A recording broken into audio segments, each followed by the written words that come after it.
Bon, je me suis blessé en surfant, fallait que je vous raconte. Ah non, pas ça.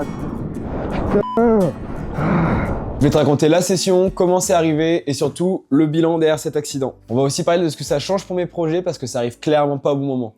On est le samedi 4 avril, réveil à 6 h du mat, on arrive au spot de la Gravière avec les copains, il fait encore nuit. Et avec la lune, on arrive à voir que les vagues sont magnifiques. Du coup, on trace à l'eau, il y a Arthur qui se met un joli tube juste devant moi quand je me mets à l'eau. Donc là, je suis ultra excité par le retour des vagues, ils annonçaient des vagues hallucinantes tout le week-end en plus.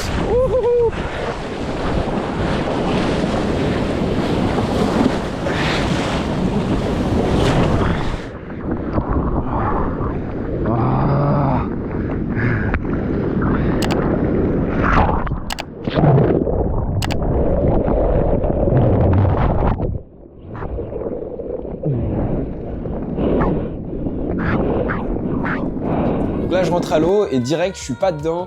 Je galère à me positionner, je trouve pas de vague pendant 30 minutes. Et je prends enfin une première vague. Mais pas folle, j'essaie de me freiner, mais elle ferme trop rapidement. Ensuite, deuxième petite vague, pareil, mauvais choix de vague.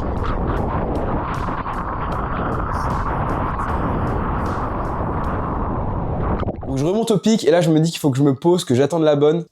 Et c'est là où arrive cette vague. Je me dis que la gauche peut être belle quand je la vois, il y avait presque que des tubes ce matin-là. On est à la Gravière donc c'était très creux et très puissant. Donc directement je pars en grab backside pour accrocher dans la pente et essayer de me caler. Sauf que ça tue pas vraiment et là je me prends la lèvre sur moi et elle s'écrase de tout son poids sur ma cheville gauche.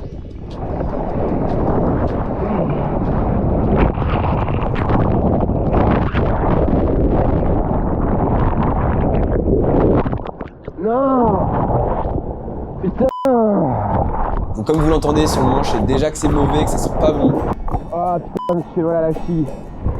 Non. J'ai pas énormément mal à ce moment-là, mais je crie parce que je suis surtout énervé par la situation. Les vagues étaient vraiment parfaites, ils annonçaient un week-end de dingue. Et là on était samedi matin, il était 8 h du mat, et je savais que j'avais ruiné mon week-end de vagues. Ça faisait des mois que j'attendais des sessions comme ça. Donc là à ce moment-là, j'étais vraiment plus dégoûté de m'être fait mal à ce moment-là. Je savais qu'il y avait pas mal de projets derrière et j'avais peur de m'être vraiment fait mal. Ah, je crois que je me suis vraiment fait mal à la cheville. Ah non, pas ça, putain.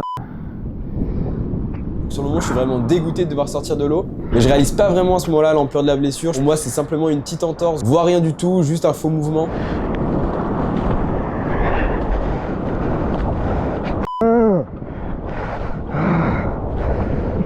Je galère à rentrer jusqu'à la voiture, je temporise un peu. Là, c'est moi en train de cruiser sur la plage avec ma cheville aussi grosse que le ballon de foot, pendant que mes potes surfent des vagues graves. Donc ouais, week-end très compliqué mentalement. Au bout de quelques jours, j'étais vraiment pas bien, je pouvais pas bouger le pied du tout. Et surtout, il était devenu bleu quoi.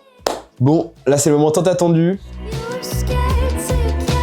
Après une semaine à faire des examens, voir des médecins, des kinés, je vous mets le détail en photo pour ceux que ça intéresse, mais le bilan il est pas très bon. On me dit que j'ai fait une entorse interne grave et que j'ai déchiré 2 ligaments au niveau de la malléole et en dessous du pied. Donc là on est parti pour 2 mois sans surf. Je suis sous bottes, plaisir. Je fais kiné, rééduque, je fais tout ce que je peux pour revenir le plus vite possible et au mieux. Je vais pas vous le cacher, c'est un peu compliqué de devoir rester à rien faire. J'essaie de relativiser, les blessures ça arrive quand tu fais du sport. Je me dis que ça aurait pu être pire. Voilà, hein, c'est des petites piqûres de rappel de la vie pour pas qu'on oublie qu'on fait des sports qui sont quand même un peu dangereux. Là où je le vis un peu plus mal, c'est que ça tombe à un moment où j'avais plein de gros projets qui étaient prévus sur lesquels je bossais depuis des mois. Il y avait un gros surf trip qui devait arriver et des concepts de vidéos. Et là, il y a tout ça qui tombe à l'eau, donc c'est assez dur. Mais bon, c'est comme ça. Comme j'ai dit, ça aurait pu être bien pire. Et puis une blessure tombe, ça tombe jamais au bon moment. Par contre, je vais pas vous laisser tomber. En attendant, je vais continuer de sortir du contenu. J'ai des vidéos en stock. Je vais pouvoir passer plus de temps à faire des contenus aussi sur les réseaux sociaux, comme Instagram. Je vous le mets juste ici si vous voulez aller voir ce qui se passe. Et c'est aussi l'occasion de faire des formats facecam comme ça sur différents sujets, donc n'hésite pas à m'en proposer en commentaire. Bon, c'était nécessaire quand même de vous raconter ça parce que voilà, que vous compreniez pourquoi il n'y a pas de vidéo forcément fraîche dans les prochaines semaines. Abonne-toi et raconte-moi en commentaire si tu t'es déjà blessé. Et nous, on se voit très vite à l'eau. Youhou.